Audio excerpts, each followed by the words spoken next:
is really beautiful. It's something to marvel at. Thank you. I sometimes forget what talented builders our people are. The buildings reflect such a rich tradition of harmony. That's why our region is known as the unique world. I think the name is well deserved. My brother left last night for the village. His escort is big and traveled slowly.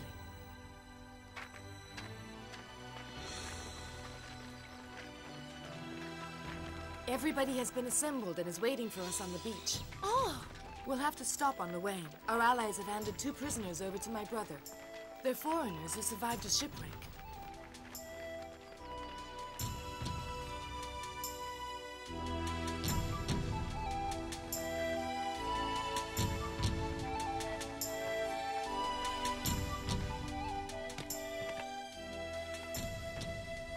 Come with me, Pocahontas. They're waiting for us.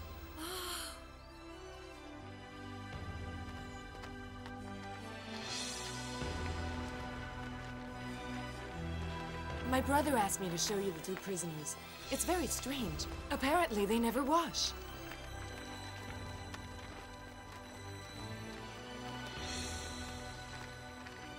Welcome, Princess Pocahontas. Thank you. Follow me. You have the honor of entering the 4 Baycab's residence. As you are already aware, we've taken 2 prisoners. They concern me because it appears that they do not want to have anything to do with water. Strange. And since their arrival, an unknown sickness has spread throughout my people. None of our medicine men understand what it is. Have you tried to talk to them at least? I don't know how. They speak a strange language that I've never heard. One of our Aztec warriors speaks several languages. He tried to talk to them, but he got absolutely nowhere. I just don't know what to do. We've been given the gift of understanding what the white man says. We could try. Be my guest, but you won't be able to stand it. They smell so bad, it's impossible to stay close to them. My brother has ordered me to see them. I demand that they at least wash their faces before they enter my presence.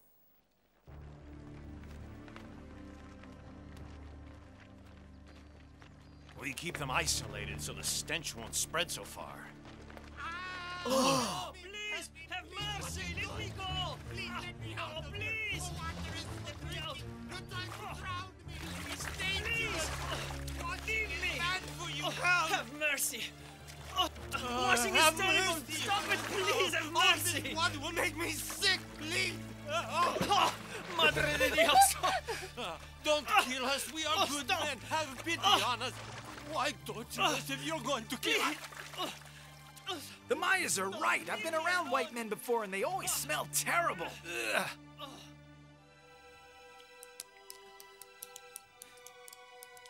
Choo! Choo!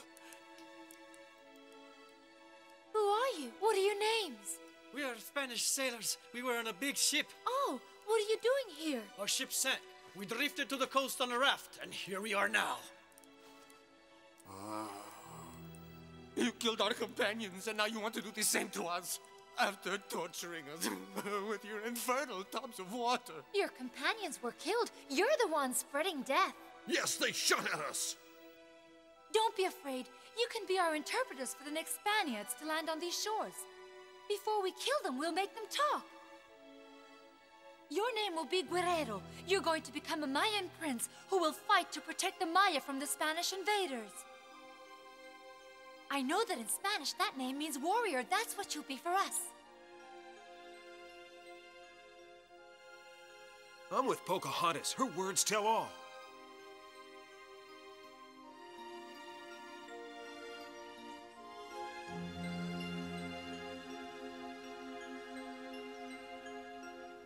We're going to bring the Spaniards deeper inland.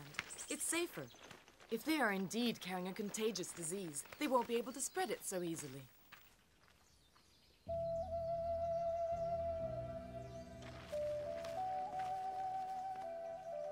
Welcome. Thank you, Great Priest. Thousands of people have come to hear your message, and after the ceremony, an Aztec delegation will escort you to their territory.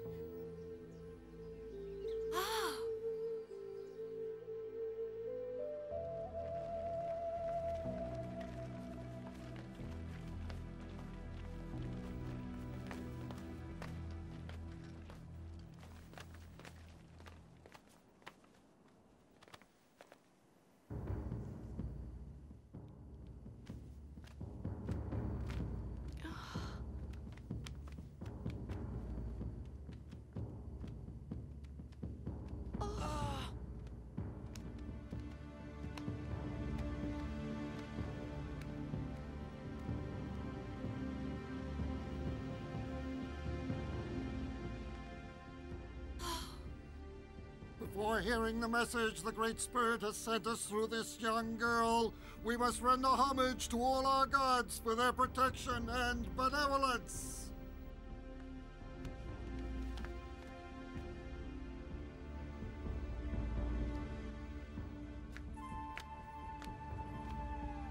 Abba Patras Capra, Abba Capra. No, please. Stop!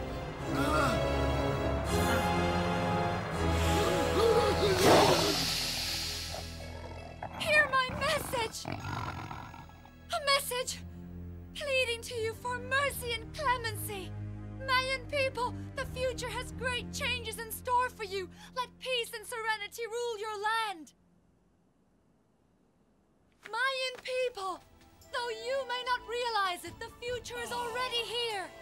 The invaders are at your doorstep, and your civilization, once great and refined, will be swept away and become nothing but a distant memory.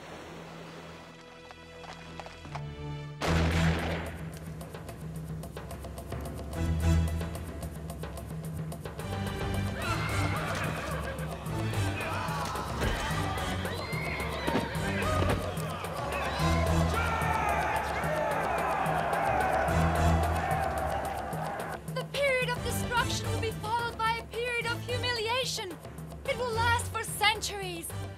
But after all that suffering, a time will come when eternal laws will show you the path to take. You will no longer spill blood to honor your cruel gods. Instead, you will respect nature, the earth and life, no matter what form they may take.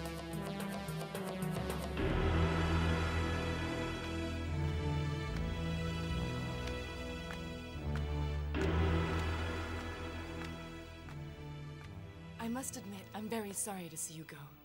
I'll bet your priests aren't.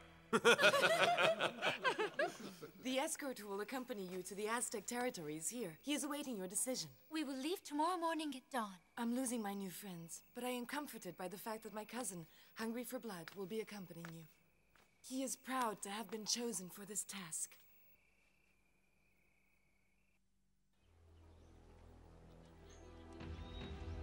Pocahontas, this is my cousin. Hello.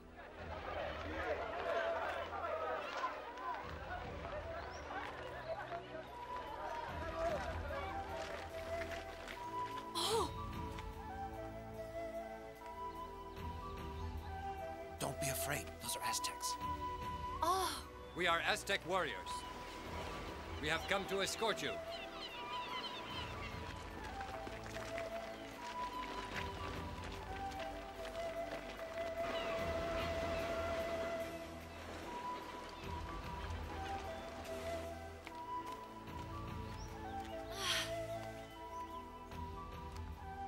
What's wrong with the man who's running? Everybody else seems so calm.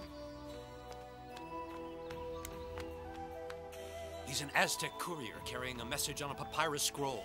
He brings it to another courier who hands it to the next. A very efficient means of communication.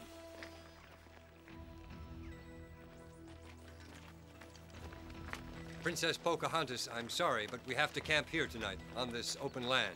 Tomorrow we have to go through a bandit-infested area. But there is no need to worry. We'll keep watch over you. That's very kind of you, but there's no need. Pocahontas has her own brave warriors. You see, you don't have to keep watch over me. Oh, don't be offended. It's just that I feel very safe under the watchful eyes of my own warriors. Speaking of which, there's no need to call me princess. Tell me, fine Aztec, what is your name? I belong to the Order of the Arrow Warriors. My name is Red Heron. They say because I have a long neck, princess.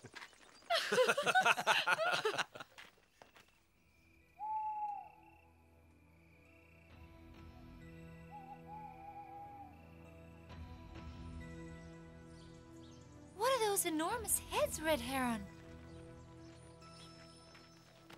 Are they some kind of totem? No, the Olmecs, who no longer exist, sculpted these. These heads represent the heads of giants who populated the earth long before we did. That That's nonsense. Everyone knows there's no such thing as giants. That's what you say, but a few years ago we found a leg bone as tall as I am. There are strange bones where we come from too, but they belong to ancient animals. Sure, but there's no doubt those are human heads. I, for one, am convinced that giants used to live here.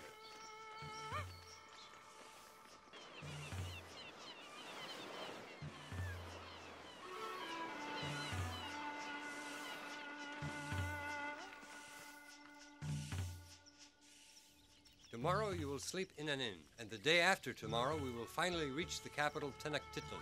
Is it as big and beautiful a city as Uxmal, the one we just left? Bigger. It's the biggest and most beautiful Mayan city. Remember, in the past, the Mayas were much more powerful. The sacred city of Uxmal isn't as important anymore. On the other hand, Tenochtitlan gets bigger and more beautiful every year. You'll see. You must have conquered a lot of tribes to grow so big and powerful. We fought battles against many tribes, but many others became our allies. The tribes have their own organizational system and chiefs, but they have to pay us a duty. Do you perform human sacrifices? My soldiers and I heard Pocahontas speak at Uxmal, but neither the Mayas nor us Aztecs can accept what she said. Every nation in the world offers human sacrifices to its gods. To be chosen for sacrifice is an honor for us. A tribute to the divine. It's part of our religious tradition. We call it the blossom of death. It only exists at the heart of our unique world.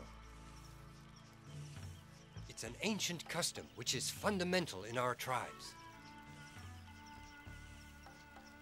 Are brave warriors given up as sacrifices too? No, they have to stay in this world and fight courageously. Then how do you find people to sacrifice if you've already conquered all the neighboring tribes? That's exactly our problem. We offer fewer and fewer sacrifices nowadays, and the gods are getting angry. They unleash disasters and cause earthquakes. So where do you find your victims for the sacrifices? We invented what we call the War of Flowers. The tribes fight against each other in order to take prisoners, which they then offer as sacrifices. Preceding the inauguration of the new pyramid at Tenochtitlan, 20,000 prisoners were offered as sacrifices over 3 days.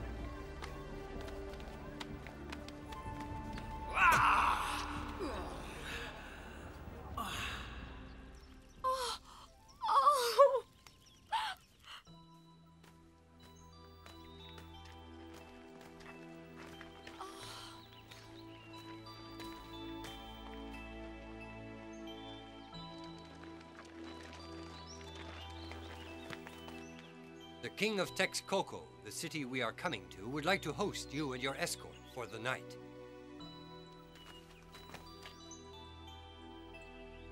Texcoco is a powerful city whose king is an important ally, a very wise and enlightened ruler by the name of Netzawalpili. He offers lessons in his palace to worthy citizens, no matter what their social background.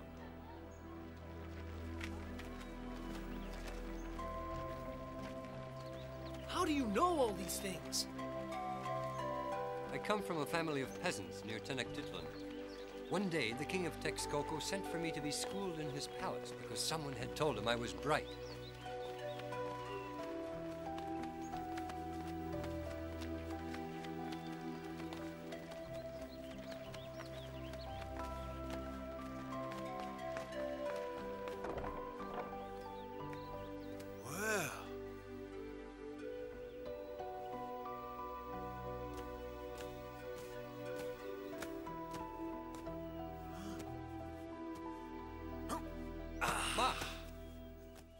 Come and see the bathroom. You better find out how it works before you use it. Come on, get up, follow me.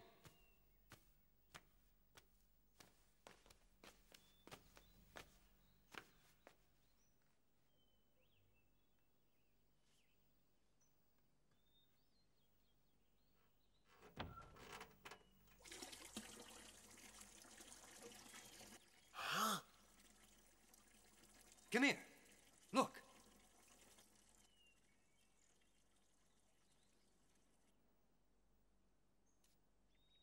It's dishonorable for an important citizen to try to run away from death. Dishonorable for him, his family, and his city. The blossom of death is a possibility for all of us every day of our lives. We are brought up to accept what life gives us with honor and grace. Have you always had this tradition of human sacrifices? No, there weren't many human sacrifices before the Mexicas or Aztecs came. The Mexicas or Aztecs were the last people to come to this land for refuge. But if they came to seek refuge, then surely they had to obey the rules of those here before them. How did they come to be the rulers? When they first came, we gave them a little island in the middle of a lake. Since they didn't have enough food to feed their families, they invented a new way of growing corn. They floated enormous rafts on the lake, covered them with earth, and planted their corn. They did it again for several years, and that's how they not only survived, but prospered.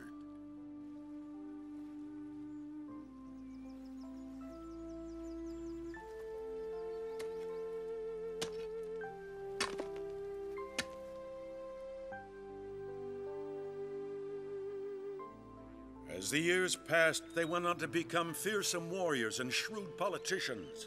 Soon, all the tribes in the region were forced to become their allies. They made up stories of a glorious past and destroyed our books to rewrite new ones about their greatness. But it was impossible for the Aztecs to destroy every trace of the civilizations that had existed long before their arrival. You're talking about something in particular, aren't you, Nezahualpili? I'm thinking about the ruins at Teotihuacan and Tula. Those two cities were bigger and more populated than Tenochtitlan. Now the Aztecs call Teotihuacan the place where the gods gather. But Teotihuacan and Tula were built by the Toltecs. We know from their wall paintings that they never offered human sacrifices to their gods, just flowers, butterflies, and birds.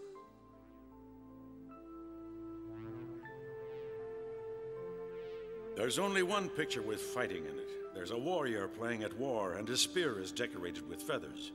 The Toltecs' gods were peace-loving. One of them, Quetzalcoatl, is still revered by many tribes.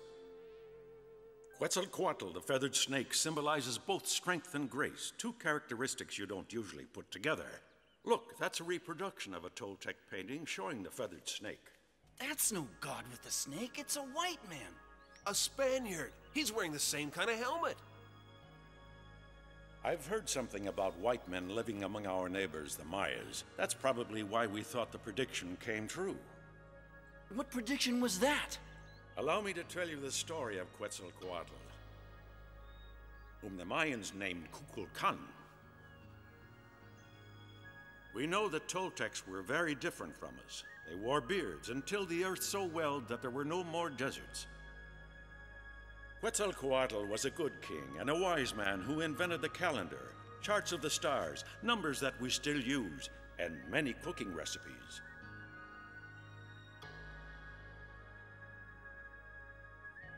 It is said that during his reign, different colored cotton grew, as if it had already been dyed. As for the corn, each ear was almost too big for one man alone to carry. Well, then what happened? It's a great story, but something must have happened since then. Legend has it that one day Quetzalcoatl did something contrary to his noble behavior. He went to the shores of the Eastern Ocean, built a raft, and sailed off, promising to come back.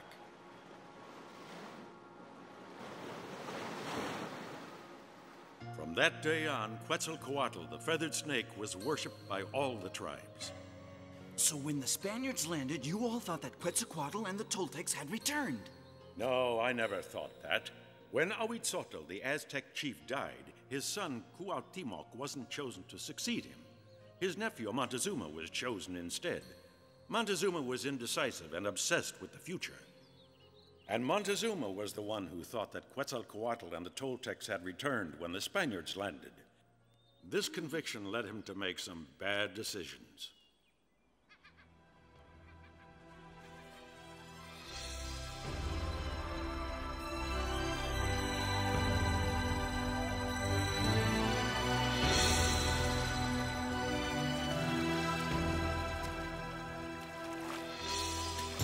Goodbye!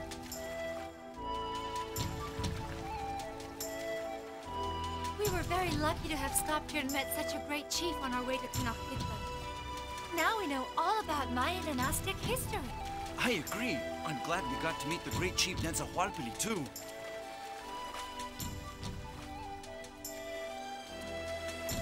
From the way he described it, Tenochtitlan is gonna be really amazing. I wonder why the chief wasn't wearing anything to describe his rank.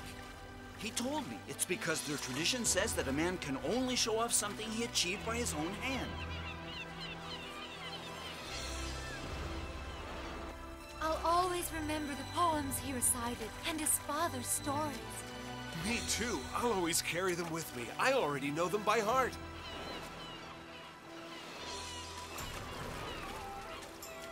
The circle of life keeps going each time the sun rises in the morning. Let us remember the lessons our ancestors taught us, to respect nature and all living creatures. Each clear, sparkling stream is blood in our veins. The sea reflects the grace of the gods, which showers down on men, blessing them with strength and courage.